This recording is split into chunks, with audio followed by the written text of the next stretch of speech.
pregame.com. We have a big ACC game on ESPN Saturday night.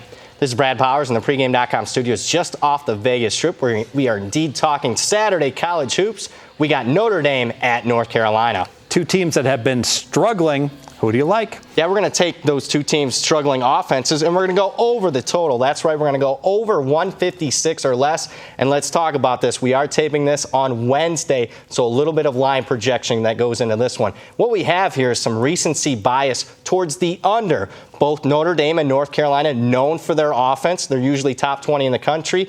But you look at their last three games apiece, the under has gone 5-1. Both teams struggling offensively. I expect the regression towards the mean. That's why we like over the total.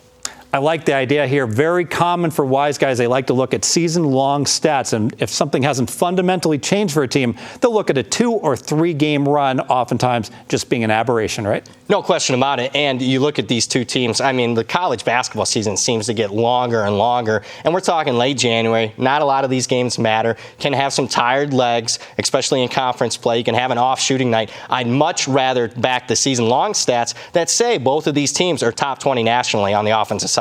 I got to tell you, initially when I looked at this game, I thought, North Carolina. I could see an emphasis to the under because no-show game at Miami. Then what was that game against Pittsburgh? They're laying 19. They barely survived to win the game by 2 points. I'm thinking Roy's going to be screaming at his players, but maybe I was wrong with my first look there. Well, I think he's going to be screaming at his players, but I think he's going to be screaming on them to be more efficient on the offensive side of the ball. You look at that Miami game. First off, for North Carolina, horrible spot for them. They're playing on short rest. They're traveling all the way down to Miami, playing a noon start time. That offense really was affected in that one. In fact, a stretch in the first half of that one, Fez, a total of 12 minutes went by. North Carolina scored just a grand total of 2 points. Your second key handicap. All right, we are dealing with a relatively high total here. In the upper 150s here, that's relatively high for a college basketball totals. So what we need here is two offenses to maximize their possessions. That's exactly what they do as far as the season-long stats. They're top 20 both offensive efficiency, and another thing that they're top 20 both in is assist to turnover ratio. So they don't turn it over and they pass the basketball. I love the logic of top 20 offenses